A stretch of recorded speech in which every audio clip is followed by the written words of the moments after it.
Assalamualaikum warahmatullahi wabarakatuh. Perkenalkan, nama saya Muhammad Atur Rahman dengan NIM 230605110074. Kali ini saya akan mengerjakan tugas UAS Sistem Terdistribusi dan Keamanan. Oke, langsung saja.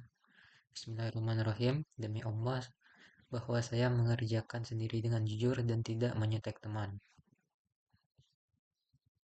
Untuk soal yang pertama, pengertian sistem terdistribusi dan contohnya.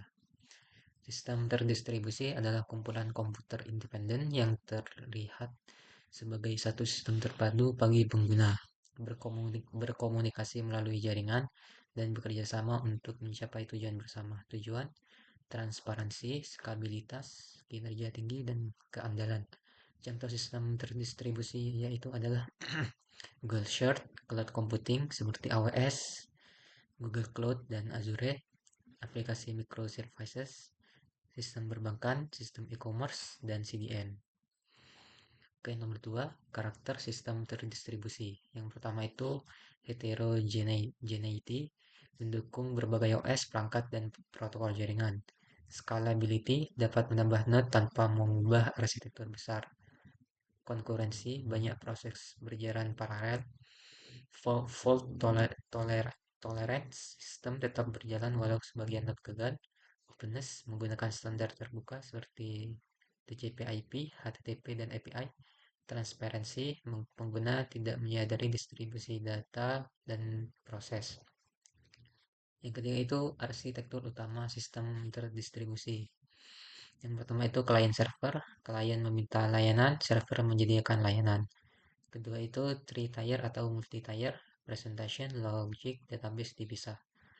Berikutnya peer-to-peer. Semua node setara berbagi sumber daya. Yang ketiga itu, yang keempat, microservices arsitektur, aplikasi dibagi menjadi layanan kecil yang independen. Yang terakhir itu service oriented arsitektur, SOA, layanan independen yang saling berkomunikasi melalui protokol standar. Yang keempat itu soket dan contohnya. Pengertiannya itu soket adalah endpoint komunikasi yang memungkinkan dua proses di komputer berbeda yang bertukar data melalui protokol TCP/UDP. Jenisnya itu ada TCP socket, connection oriented, UDP socket, connectionless, dan berikut ini adalah contoh kode sederhananya, yaitu seperti ini kode pilotnya. Yang nomor 5 itu adalah SOA dan layanan dalam SOA. Pengertian SOA adalah pendekatan arsitektur di mana fungsi sistem dibagi menjadi services yang independen, yang digunakan ulang dan berkomunikasi menggunakan protokol standar HTTP, SOAP, atau REST. Ciri SOA, loose coupling, interoperabilitas, dan reusable services. Jenis services dalam SOA yaitu business service, fungsi inti bisnis, application service, layanan aplikasi spesifik, infrastructure service, keamanan, logging, dan autentikasi, data services, akses dan manajemen data, utility services, notifikasi, monitoring, dan messaging. Yang keenam itu konsep web service REST atau representational state transfer, arsitektur web service yang menggunakan prinsip resource base. Jadi utamanya itu menggunakan HTTP method yaitu get, post, put, dan delete. Format datanya itu JSON atau XML. Stateless, tiap request berdiri sendiri, resource dipresentasikan dengan URL. Contoh URL-nya ini get https API example user 10 gitu. Yang ketujuh, kripto dan proses utamanya. Yang dari kriptografi adalah ilmu untuk mengamankan informasi melalui transformasi matematis agar tidak dapat dibaca oleh pihak tidak berwenang. Tujuannya itu confidentiality, integrity, authentication, non-repudiation.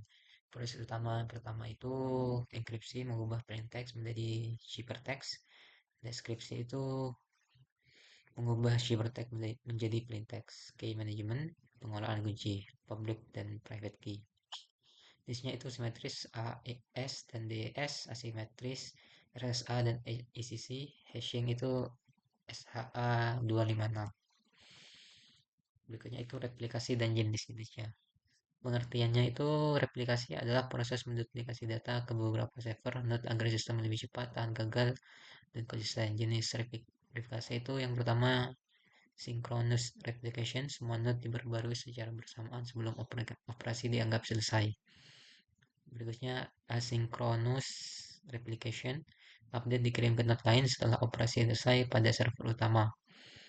Full replication, L-node, semua server menyimpan semua data. Partial replication, node hanya menyimpan sebagian data. Master slave replication, master penerima update, dan slave membaca data. Nomor 9, penamaan domain. Domain name system ya. Pengertiannya itu domain adalah nama unik yang digunakan untuk mengidentifikasi alamat website di internet. DNS itu sistem yang menerjemahkan nama domain menjadi alamat IP. Struktur domain contohnya itu .com, .org, dan .id. Second level domain itu seperti google.com dan subdomainnya itu mail.google.com contohnya ya.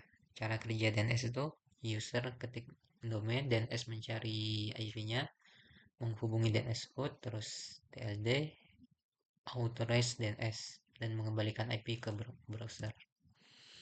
Yang nomor 10 adalah konsep sinkronisasi pada NTP, Network Time Protocol. NTP adalah protokol untuk mensinkronkan waktu antar komputer di jaringan. Tujuan memastikan seluruh server memiliki waktu yang sama untuk log, transaksi, dan keamanan.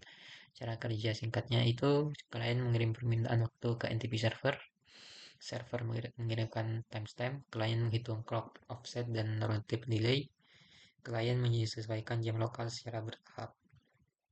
Hierarki NTP itu stratum 0 sumber waktu akurat, stratum 2 stratum 1 server yang terhubung langsung ke stratum 0, stratum 2 dan seterusnya server lain dalam jaringan.